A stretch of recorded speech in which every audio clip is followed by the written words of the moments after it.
하고 있는데 김영 목사님께서 앞에서 이야기를 해주셨다시피 국민들도 그래요.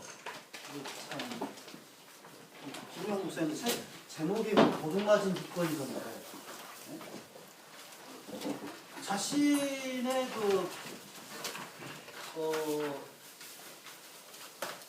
권리 그야말로 유일한 자신이 이 나라의 헌법 자체가 민주공화국이잖아요. 민주공화국. 대한민국은 민주공화국이다. 이게 이것도 일조지 않습니까? 백성이 주인인 나라를 시작을 한 게 대한민국인데 주인이 아닌데 사실은 왜? 도둑질을 주권 이게 주인이라고 주권이 자신의 주인임을 유일하게 증명할 수 있는 그러한 권리인데 그걸 도둑맞았다고 외쳐도 별로 그건 정치인들 일 이렇게 생각을 하더라고요. 자기 문제로 안 받아들여요 이걸. 근데 우리 전주에 여기 지금 강연장에 오신 분들은 정말 애국자가 아닌가 그런 생각을 합니다. 저는 대선 끝난 지가 벌써 3년이 넘었는데 박근혜 이제 조금 있으면 퇴임하는데 이제 와서 뭐 그런 걸 이런 걸 하냐 하려면 진직했거든요. 이야기를 안 들었던 거지. 진적부터 외쳤어요. 근데 그런 이야기를 해요. 거리에서 그런 서명 받고 막 이렇게 하다 보면. 그렇지만 퇴임과 상관없이 끝나더라도 반드시 단죄를 해야 된다고 생각합니다. 왜? 우리의 자존심 문제, 우리의 주권 문제이기 때문에 다시는 그런 일이 발생하지 않도록. 우리 선배들은 보여줬지 않습니까? 3.15 부정선거 때 총 맞아 죽어가면서도 투쟁했잖아요. 이승만 끌어내렸잖아요. 그죠? 왜 우리는 못합니까? 우리보다 더 엄혹한 시절이었는데 그 시대는. 깡패들까지 동원해가지고 막 투표할 때 투표 못하게 방해하고 난리를 쳤는데도 그렇게 투쟁했는데 우리는 전자 쿠데타를 지금 당했는데 그게 이렇게 피부적으로 와닿지 않아서 그럴 거예요. 정말 그게 신기해요. 개표 조작을 전자 쿠데타를 했는데 피부적으로 와닿지는 않아서 이렇게 얻어맞든지 누가 죽든지 해야 이게 좀 더 들끓고 일어날란지. 배가 불러서 그래요, 목사님. 근데 죽었잖아요. 이 세월호 300명 넘는 목숨들이 수장되어 버렸지 않습니까? 사실 아까 김영 목사님 잘 이야기해 주셨습니다만 연결됩니다.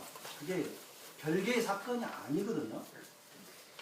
세월호 사건 바로 전날 무슨 사건, 뭔 일이 있었는지 혹시 기억하십니까? 국정원장이요, 남재준이 사과했어요. 뭐에 대해서? 간첩 조작에 대해서. 그죠?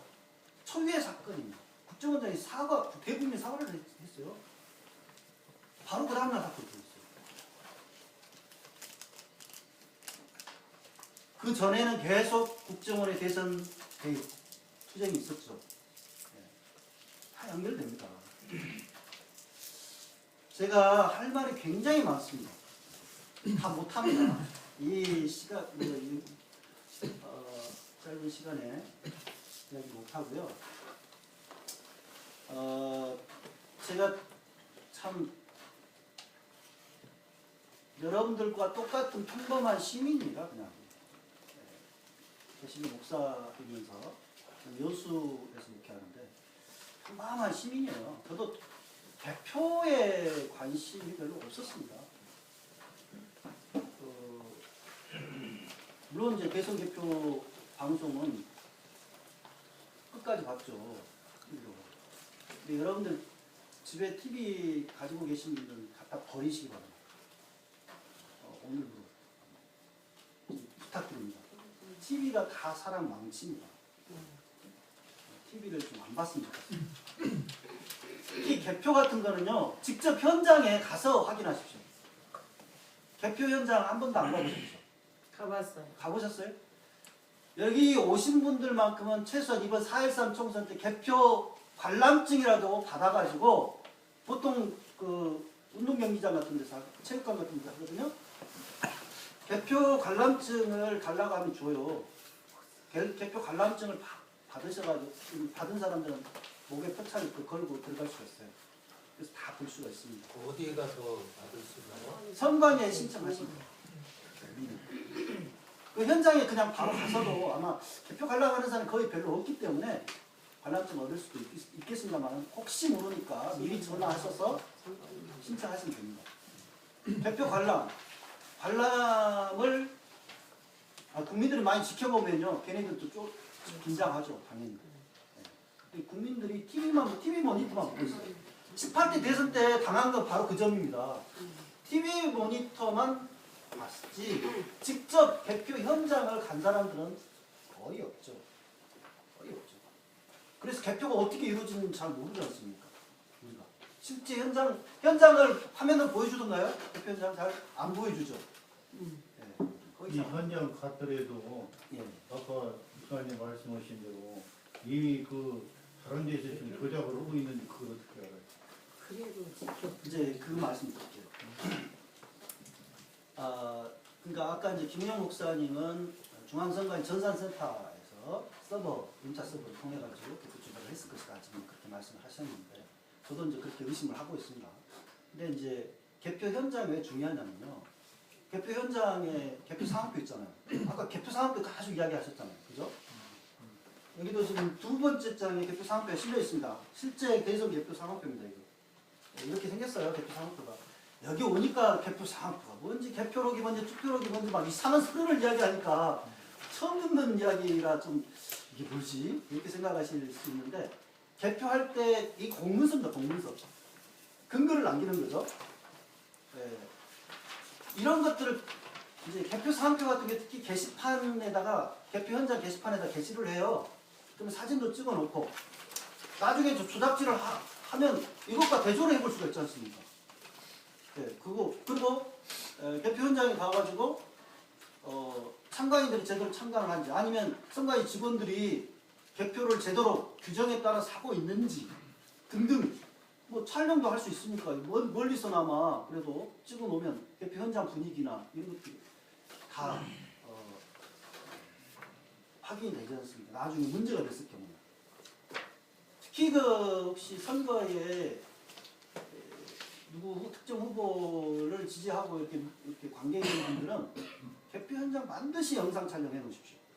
나중에 아주 유용하게 있습니다. 대선 개표가 부정이었다 또는 조작이었다 소문으로 많이 들으셨죠? 또 인터넷 자료나 오늘 이제 김경 목사님 통해서 직접 이야기를 들으셨는데요. 그것을 왜 조작이다, 왜 부정이다 이렇게 단언할 수 있는지 증거가 있는지 증거 있습니다. 아까 김영 목사님 그런 증거 말씀하신 다 증거죠. 선관위 자료를 가지고 이야기한다니까요. 강동원 의원도 그때 국회 작년 10월에 대정부 질의 때 비슷한 이야기를 하셨어요. 13분밖에 지워진 시간이 없어가지고 짧은 시간에 그나마 중요한 것들을 이렇게 제기를 하셨는데 국회의원으로서 처음으로 국회에서 그걸 공론화시킨 거죠. 중요한 역할을 하셨고요. 선관위 자료이기 때문에 그게 힘이 있는 겁니다. 공문서거든요. 그때 제기했던 것이 그냥 의혹이 아니고 지네들 문서를 갖다가 했잖아요. 그러니까 그게 이제 힘이 있는 거예요. 우리가 이제 선관위 개표 상표, 투표록, 개표록 이런 자료들을 정보 공개 청구해서 받았어요. 선관위로부터. 정보 공개 청구는 어느 시민이든 다 할 수 있습니다. 누구나. 수수료 조금 내면 다 공문서를 우리가 선관위 공문서 받아볼 수가 있어요. 선거 끝나고. 네. 그래서 개표를 정상적으로 했는지 그 매뉴얼도 하나 얻어가지고 말이죠. 그 매뉴얼에 따라 제대로 했는지 비교 대조가 가능합니다. 저도 김우영 목사님도 평범한 시민이에요. 다 그렇게 확인했지 우리가 뭐 처음부터 전문가여서 아닙니다. 전혀. 어려운 이야기가 아니에요. 그러니까 누구나 다 알 수 있는 이야기예요. 그냥 조금만 관심 가지면. 제가 그 할 이야기가 많지만 왜 저는 개표 조작이라고 이야기를 하고 그렇게 단언하는지 한 가지만 말씀드릴게요. 한 가지만. 여러 가지 필요 없고 한 가지만 말씀드릴게요. 요 자료는 미분표 문제를 제기를 했는데요. 사진 보이시죠? 이게 실제 대선 개표할 때 경남 함양의 개표장 모습입니다. 찍어놓은 사진 캡처를 제가 한 거예요. 여기 보시면은 기계가 있죠. 앞에 네. 어떤 아저씨가 앉아있고 노트북이 그 앞에 있고요. 그 다음에 그 앞에 기계가 있어요. 이게 바로 전자개표기 또는 투표지 분류기라고 불리는 기계입니다. 개표 기계예요. 네. 요 앞에 요거만. 네. 네. 이 전자개표기 또는 투표지, 우리 시민들은 전자개표기라고, 지네들이 원래 전자개표기 그랬는데 이제 그게 법적으로 문제가 되니까 투표지 분류기라는 이 상위 아릇한 이름으로 바꿨어요. 아무튼 투표지 분류기라고 선관위에서 하는 그 기기인데, 일단 개표할 때 투표함이 도착하면 이런 탁자에다 쏟아요. 그냥 표를. 그러면 거기 개표 사무원들이 이렇게 가지런히 정리를 합니다. 이렇게 막 넓어져 있는 걸 이렇게 정리를 한단 말이에요. 그래가지고 어디로 가져가냐? 바로 여기로 가져갑니다. 여기가 투표지 분류기 운영부예요. 여기로 가져가서 이 전자개표기에다 집어넣어요. 그 포트에다가. 이렇게 딱 집어넣으면은 이게 드르륵 막 정리를 합니다. 박근혜 표는 박근혜 표 포트로, 문재인 표는 문재인 표 포트로, 뭐 강지원 후보는 강지원 포트로 이렇게 막 간단 말이에요. 정리를 합니다. 그게 이제 그렇게 표를 인식하고 기계가 인식해서 이거는 박근혜 표다, 이거는 문재인 표다 이렇게 분류를 해서 나온 분류가 된 그 표를 그냥 정상 분류표라고 합시다. 정상적으로 분류가 됐으니까 정상 분류표라고 합시다. 개념을. 근데 그렇게 집어넣었는데 이 기계가 인식을 못해요. 에? 이건 누구한테 기표한 건지 모르겠다. 뭐가 토해내버리는 표가 있어요. 에? 기계가 인식이 안 돼. 토해내버린 표가 바로 미분류표입니다. 분류가 아직 안 됐다 이야기예요. 아시겠죠? 그렇게 개념 정리를 하자고요. 네. 네, 그 다음 넘겨보십시오. 자, 미분류표가 이렇게 개표 상황표를 보면서 개표 상황표는 개표장에서 가장 중요한 문서입니다. 네, 중요한 문서예요. 이 개표 상황표에 따라서 후보자의 표가 결정이 나요. 그리고 이 후보자의 표가 이게 이제 분류가 되면 최종적으로 아까 이제 위원장이 뭐 법원 판사가 이렇게 공표를 한다 뭐 이런 이야기 했잖아요. 공표 시간이 몇 시간인가 그런 이야기 많이 하셨잖아요. 그죠? 공표 시간 맨 밑에 적혀 있죠. 맨 밑에 수기로 적혀 있지 않습니까? 그죠? 그리고 맨 위에 왼쪽에는 투표지 분류기 운영부 개시 시간, 그리고 그 오른쪽에는 그 투표지 분류기 종료 시간이 적혀 있고요. 이건 기계로 인쇄돼서 나오는 거고. 그죠? 인쇄돼서 나왔죠? 맨 밑에 위원장 목표 시간은 사람이 썼고. 이게 이제 투표지 분류기에서 출력이 돼서 나오는 문서예요. 이 문서는. 투표지 분류기에는 프린터기가 딸려 있어요. 아까 노트북 딸려 있고 프린터기 있고 그 다음에 분류하는 그 기계가 딸려 있고 이 세 가지가 하나로 되어 있습니다. 통합체로 되어 있어요. 그런데 이 개표 상황표가 좀 복잡한 것 같지만 아주 단순한 겁니다. 별거 아니에요. 어렵게 생각하지 마세요. 맨 그렇게 제가 네모 박스 이렇게 표시 굵게 해놨잖아요. 여기 이렇게 굵게 해놨죠. 네. 여기에 이제 인쇄돼서 나온 분류를 기계가 해가지고 나온 것입니다. 이게 지금 투표지 분류기 운영부에서 지금 이게 지금 서울 노원구 월계 1동 1투 그 개표 상황표인데요. 선거인 수가 4,006명이고 기권은 991명이고 투표수는 투표를 실제로 한 사람이 3,015명이고 박근혜를 찍은 사람 1,403명, 문재인을 찍은 사람 1,555명 이렇게 다 분류를 했죠. 이게 기계가 분류한 거예요. 지가 기계가 분류하고 이렇게 인쇄돼서 나온 겁니다. 프린터가 돼가지고. 근데 그 옆에로 한번 와보세요. 옆에. 그 밑에를 한번 보세요. 밑에 보면 미분류수 나와 있죠. 미분류수 찾았었어요? 네. 거기 보면은 몇 매가 토해져서 나왔습니까?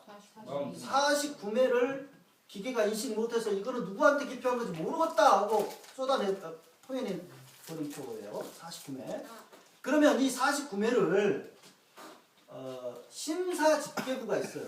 심사집계부. 이 투표지 분류기 운영부 그 다음 부수가 바로 심사집계부입니다. 이런 탁자에 사람들이 또르르 앉아있어요. 7명이서 앉아있어요. 그래서 그것을 확인 심사를 하게 되어 있습니다. 맨눈으로 2번 내지 3번 확인해야 돼요. 누구한테 기표를 했는지. 투표지 분류기로 정상 분류된 표도 확인해야 되고 미분류표도 당연히 확인해야 되고 그죠? 2번 내지 3번 이게 정말 박근혜한테 찍은 게 맞는지 문재인한테 찍은 게 맞는지 이게 바로 이제 수개표예요. 수작업으로 한 매 한 매 이렇게 확인해 봐야 돼요. 기계가 불가한 게 정말 혹시 기계 오작동을 일으키거나 또는 프로그램 조작에 의해서 박근혜 표 속에 문재인 표가 막 슬쩍슬쩍 끼워져 있는지 다 확인하게 돼 있어요. 원래는 그렇게 해야 됩니다. 그게 수개표예요. 우리 수개표 시력 운동 부분인데 이제 수개표가 뭔지 아시겠죠? 네. 사람이 다 2번 내지 3번 앉아가지고 그 탁자에서 표를 다 확인하게 돼 있다니까요. 그게 수개표입니다. 그런데 이제 미분류표를 개표를 해보니까 49매에서 박근혜 표가 22표 나왔고 문재인 표가 19표 나왔고 김순자 후보에게 한 표가 갔더라. 이렇게 자기네들 수작업 개표를 했다는 거 아닙니까? 그래서 손으로 쓴 거예요. 그거 몇 표 이렇게. 이거는 미분류표 우리가 확인해보니까 이렇게 됐더라. 이렇게 결과를 써놓은 거예요. 못 모르는 사람들은 이제 여기까지만 와도 상당히 그 선거에 대해서 굉장히 많이 아는 거예요. 이거 개표 상황표를 볼 줄만 알아도 선거에 대해 상당히 식견이 있는 사람이에요. 여러분들은 상당히 이제 좀 그런 부분들을 이제 딱 봐도 누군 이야기인지 아시는 그런 부분이 됐습니다. 오늘부터. 근데 그 다음 단계. 혹시 여기까지 어려운 이해가 안 되는 거 한번 이해 다 되죠?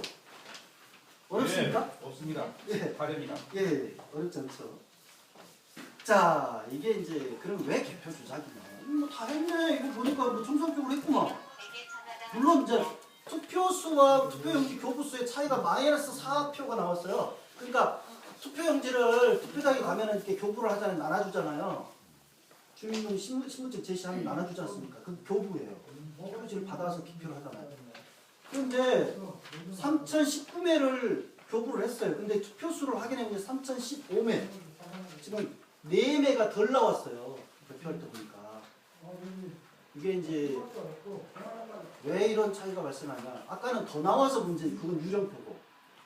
안 나눠줬는데 어느 놈이 와가지고 유령이 와서 투표를 했나. 이렇게 이제 유령표. 이건 이제 우리가 실종표라고 이름 붙였어요. 실종. 표가 사라져버렸다 이거죠.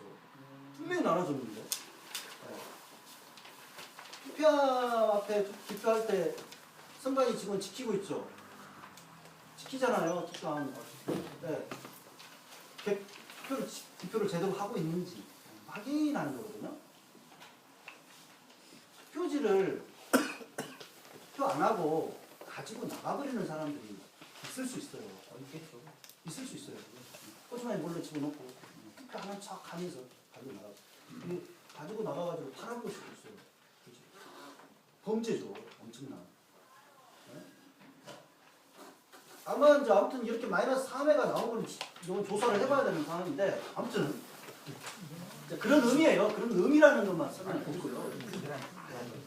그 다음에 그러니까 지난 대선 당시에 미분류율이 몇 프로였냐? 그러니까 미분류 전국 평균, 미분류표로 나온 평균 프로테이지가 3.66%. 적습니까, 많습니까? 굉장히 많은 거예요. 표로 하면은 몇 정도가 미분류표로 빠졌냐면 126만 표. 박근혜와 문재인 몇 표 차이 났습니까? 108만 표 차이 났죠? 네? 108만 표 차이 났잖아요. 두 후보. 그러니까 공식 발표가. 근데 120만 표가 넘는다니까요. 미분류가. 어마어마한 거예요. 그렇게 미분류율이 너무 높다, 이상하게. 그것도 이상한데, 그것도 그럴 수 있다고 칩시다. 그럴 수 있다고. 그럴 수 없는데, 사실은. 그럴 수 있다고 치자고요. 네. 이 미분류표를,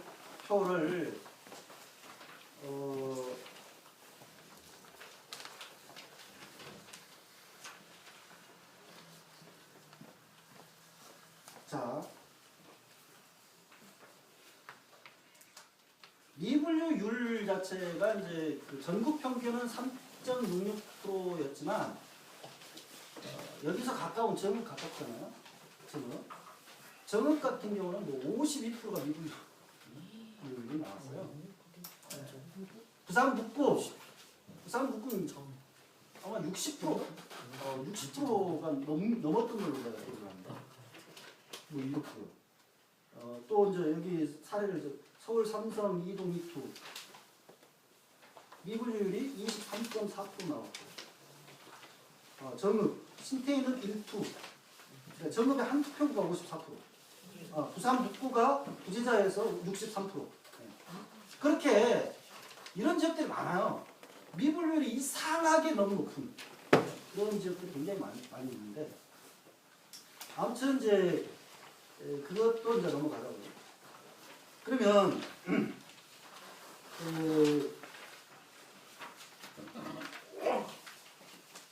18대 대선 정상분류표, 미분류표 결과를 한번 봐보십시오. 정상분류표의 그 후보자별 득표수를 계산을 해보니까 박근혜 후보가 151만 7천, 아니 1517만 6,795표를 얻었네요. 49.43%. 그 다음에 문재인 후보의 그 결과를 보면 1042만 8,450, 1428만 4,540표, 46.53%가 나왔어요. 미분류표, 그러니까 정상분류표에서 문재인과 박근혜의 차이가 2.90%입니다. 2.9%. 둘의 차이가 거의 비슷하게 나갔죠. 근데 미분류표의 차이는 어느 정도가 나느냐. 미분류표. 전국 미분류표에서 문재인과 박근혜의 차이를 보자고요. 박근혜가 58만 6,557표를 얻었어요. 52.15%를 얻었고요. 문재인은 미분류표에서 39만 7,566표를 얻었습니다. 35.35%. 둘의 차이가 16.8%로 벌어져요. 미분류에서. 이상하게. 여러분들 생각해 보십시오. 여기 같은 기계예요. 같은 기계. 네? 같은 기계에다가 이게 이제 투표지 분류기라는 기계입니다. 기계라고 치자고요. 여기다가 투표지를 그냥 무작위로 집어넣었어요. 무작위로. 집어넣어가지고 기계가 그냥 분류를 한 겁니다. 정상분류표, 미분류표로. 그러면 미분류표의 박근혜와 문재인의 격차가 정상분류에서 2.9% 차이가 났다면 미분류도 그 비스무리하게 나오는 게 정상입니까? 아닙니까? 그렇게 나와야 되겠죠? 네, 무작위로 한 거니까 그렇게 나와야 정상이에요. 기계라면. 근데 왜 미분류표에서는 문재인과 박근혜의 차이가 16%나 나버립니까? 정상분류에 2.9%밖에 차이가 안 나는데. 이상하죠? 이상하지 않습니까? 그래서 이걸 조사를 해봤어요. 이걸 조사하신 분이 지금 감옥에 있습니다. 전국 미불표를 다 조사한 청년이 한 명 있었어요. 이름이 최성년 씨인데 30대 아주 젊은 정말 훌륭한 그 청년입니다. 근 1년에 걸쳐서 일일이 다 조사했어요. 혼자서. 통계를 내더라고요. 근 1년을 걸렸어요. 어마어마한 작업을 했습니다. 근데 그 청년이 왜 감옥에 갔나? 지난번 그 작년에 민중대회 있었잖아요. 우리 백남기 어르신이 그 지금 또 병원에 계시잖아요. 홍수장에 계시잖아요. 그날이죠, 그날. 그 집회에 참석했다고 해가지고 아니 뭐 그냥 지나가려고 그랬는데 경찰이 폭행했다 이렇게 막 하면서 거짓 진술을 해가 증거도 없이 사진도 없고 영상도 없어요. 아무 증거도 없어요. 근데 무조건 끌고 연행해가지고 집어넣어버렸습니다. 그런 상태에 지금 벌써 3개월째 구속되어 있는 구치소에 있는 서울 구치소에 있는 그런 상태입니다. 이런 나라예요, 우리나라가. 그래서 이제 아무튼 그 최성년 씨의 그 작업이 전국 통계를 우리가 알게 만들었고요. 이 결과를 바탕으로 해서 미분류표에 뭔가 이상하다, 뭔가 이상이 있네. 어떻게 이런 격차가 벌어지지? 미분류표에서 조작 아니야 이거? 이렇게 의심을 하게 됐죠. 근데요, 최근에, 그러니까 얼마 안 됐어요. 지금 한두 달밖에 안 됐으니까. 최근이죠. 최근에, 이게 확실한 조작이라고 하는 것을 강력하게 뒷받침하는 증거 자료가 나왔습니다. 뭐냐? 지금 제가 아까 대표상황표에 서울 노원구를 실었죠. 일부러 그런 겁니다. 여기 여기 한번 넣어볼게요.